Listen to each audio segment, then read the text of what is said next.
That's where we got to go now to bring in former NFL coach and new head coach at Grambling State University, Hue Jackson. And Hue, I want to dive right into this because as someone whose parents and siblings are graduates of HBCUs, I'm excited about what your presence at Grambling means for the school, for the SWAC, and for HBCUs as a whole when it comes to the landscape of college football. So what about this job made it right for you in this time and space? First of all, Canty and Golic Jr., thank you for having me on. Obviously, it was just, when you think back to the HBCUs, Grambling has always been the King Kong of the HBCUs. And obviously, Eddie Robinson, what he did at Grambling, one of the greatest coaches in the history of football, to have a chance to go there and lead a program like Grambling, with President Gallo and Dr. Scott, who's our AD, well, to me, it was just a tremendous opportunity. Hugh, obviously, so much of the conversation this year has been about the success that Deion Sanders has had at Jackson State. Did seeing any of that kind of stoke your interest in this? Oh, absolutely. To me, being at Tennessee State probably was the eye-opener for me about what HBCU football was. I mean, obviously, that was a great season for Tennessee State. We had a 4-game run in there, but we played against Jackson State. And I got to see firsthand what Deion's doing over there, and he's doing an outstanding job. Obviously, they got a big game tomorrow in the Celebration Bowl, and I wish them well. But it gave me just a taste of what it could be like, just the pageantry, the bands, the football teams, and there was some great football being played. And Hugh, you mentioned the Celebration Bowl, and they're expecting a record crowd, a sellout, first time in that event's history. It's going to be 75,000 people there. They're actually issuing standing room only tickets in that game between the SWAC and the MEAC champions. And so I wanted to ask you, what does that say about the state of HBCU football and how it's valued now? I think the value is definitely going up. You know, I think obviously what Deion's done, he's really opened everybody's eyes as to what can be done in HBCU football. Eddie George being at Tennessee State was another eye-opener. Hopefully I can do my part over at Grambling, which I will do my part, to make sure that we get more eyes on what's happening with these HBCUs universities, that there are some really good football teams and some really good football players, and now there's some really good coaches, not that there haven't been in the past. But I think the coaches have done a really good job of elevating and showing the talent and showcasing the talent that's in these particular conferences. Canty and Golic Jr. here on ESPN Radio talking to Grambling State head football coach Hue Jackson on the Goodyear Hotline. And Hugh, one of the other things we saw, that, I mean, a major commitment, 5-star talent now heading to play for Deion. Is that something you think can become more common now, especially with all of the different changes around player agency in college football? Yes, I do. I truly believe that it can. I mean, the rules and the landscape is starting to change. I mean, I think HBCUs are where to go to have that opportunity to showcase your talent and ability and still have the same experience as you would any place else. And obviously what Deion did with the young man, Mr. Hunter, coming out of his high school, just says now the eyes are starting to look everywhere, that these players want an opportunity to play and want an opportunity to showcase their talent and ability.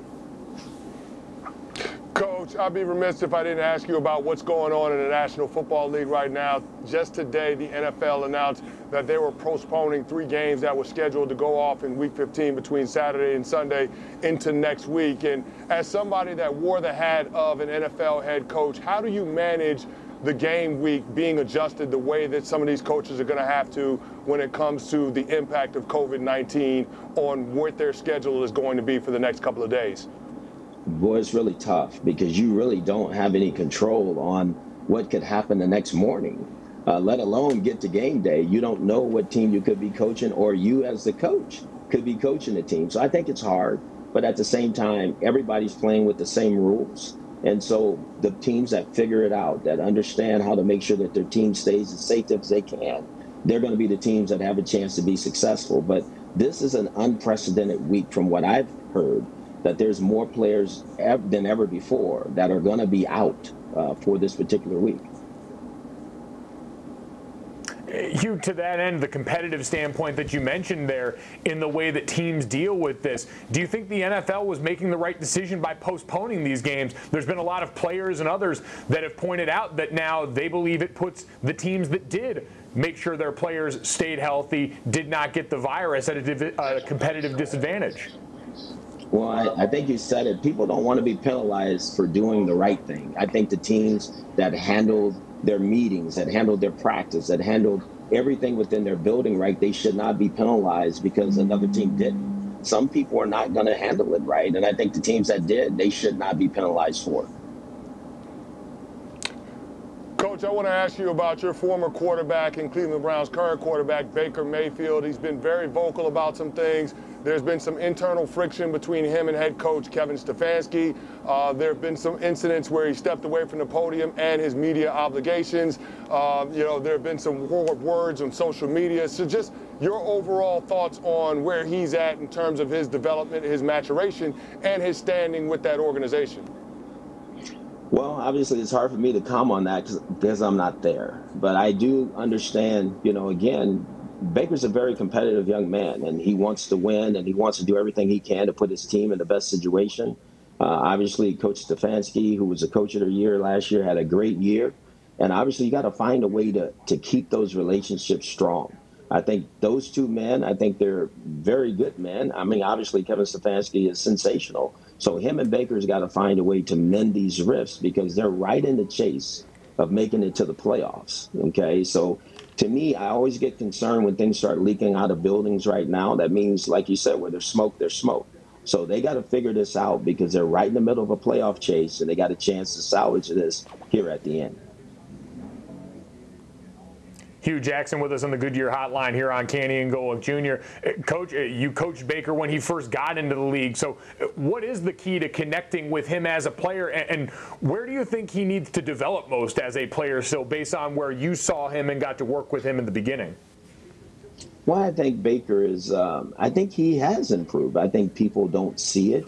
Obviously, I think he's dealt with injuries this year, and obviously he's fought through some things.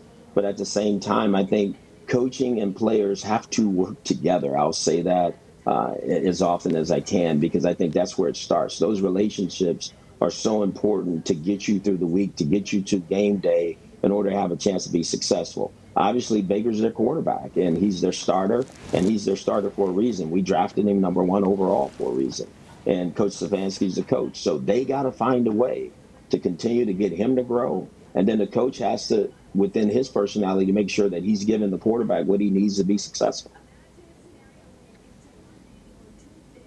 Well, Coach, certainly that's going to be the challenge for the Cleveland Browns and for Baker Mayfield. And for you now in Grambling State, the challenge is to go out there and to continue to build on that legacy that you talked about in that program. So best of luck, Coach. We really appreciate you giving us some of your time today, and hopefully we'll get a chance to talk to you again down the road.